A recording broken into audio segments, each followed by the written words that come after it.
Brexit concerns from UK businesses were addressed by Tory Minister George Eustice, who argued that teething problems were a price worth paying for democracy and self-government.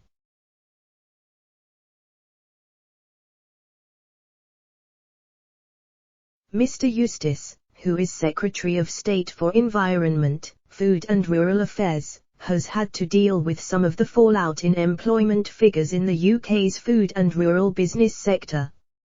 He most recently suggested that working mothers could help plug staff shortages at abattoirs left by an exodus of migrant labour.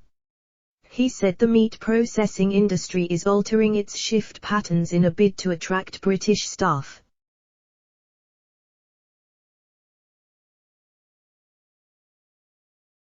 This was after many of the Eastern Europeans it had relied on for more than a decade left the country during the coronavirus pandemic.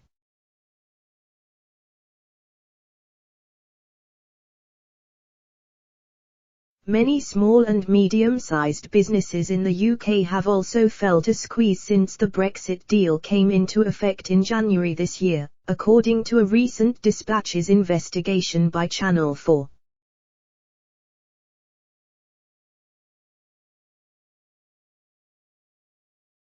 The EU-UK Trade and Cooperation Agreement, TCA, sets out preferential arrangements between the two powers in areas such as trade in goods and services, digital trade, fisheries, and many other things.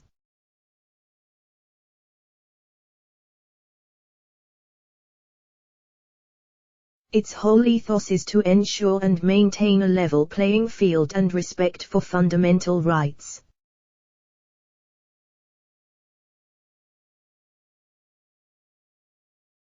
The TCA does not provide as much open access to the EU's markets as before, but it does go beyond traditional free trade agreements usually arranged between the bloc and other countries.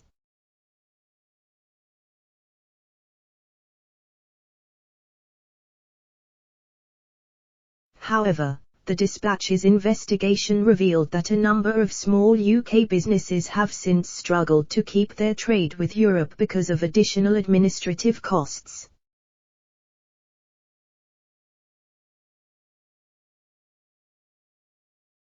Some of its analysis found that almost half of small UK businesses surveyed had had their trade with the EU slashed in some way.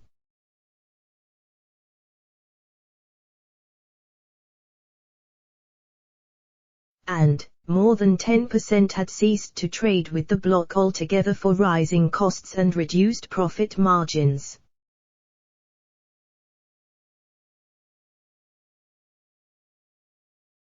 The data, plus testimonies of small businesses, were put to Mr. Eustice during the investigation.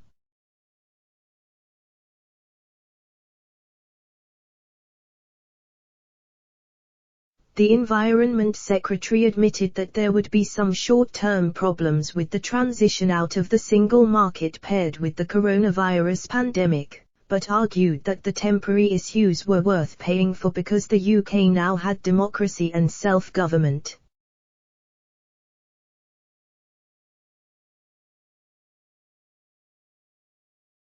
He said, generally speaking, there's been teething issues.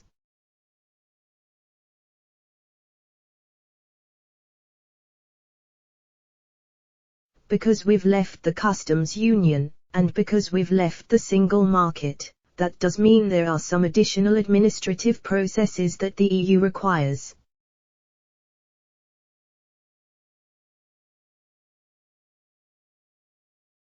And obviously there is a cost to that, and I accept that some businesses would rather not have that cost.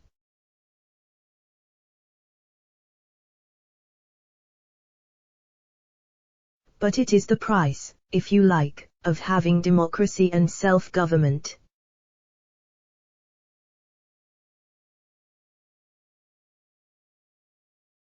Many small and medium-sized businesses are now swamped by paperwork and taxes.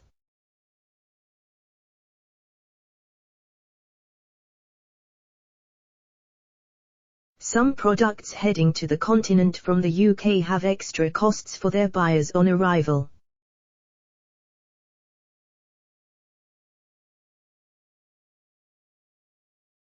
Antos, a Scottish dog chew producer, is one of many businesses that is upping sticks and moving to the continent.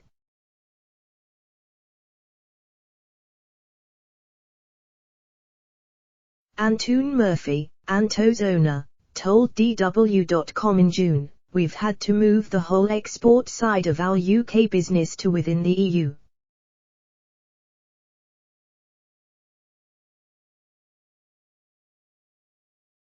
We simply weren't able to efficiently provide for our European customers from Britain anymore, with all the extra health certificates and documentation that's required."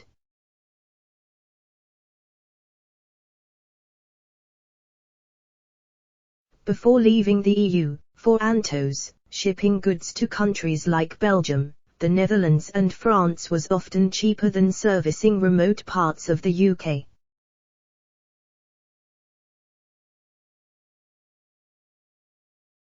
Now, however, British exporters must navigate myriad documents on rules of origin, customs, and VAT when sending stock to Europe.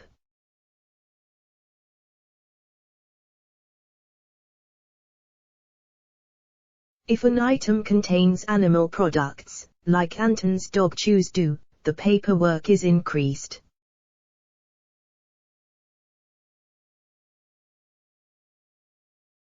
Mr. Murphy explained, "There was an option to just walk away and fold that area of the business, but we'd worked for the last 6 or 7 years gaining those customers through going to trade shows and engaging with them online.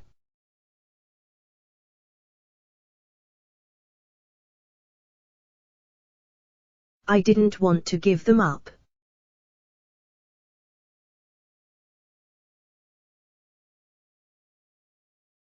He instead opened up a warehouse in France to continue frictionless trade.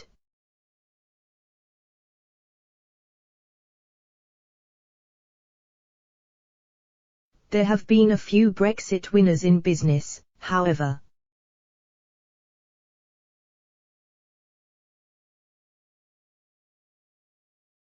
Many manufacturers, like automakers, rely heavily on other regions of the world outside the UK and Europe for parts in their finished products.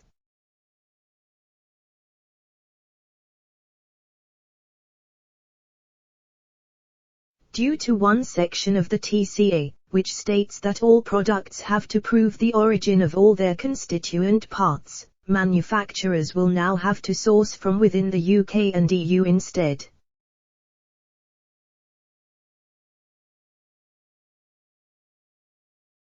This means UK and EU businesses may experience a boom in demand for parts.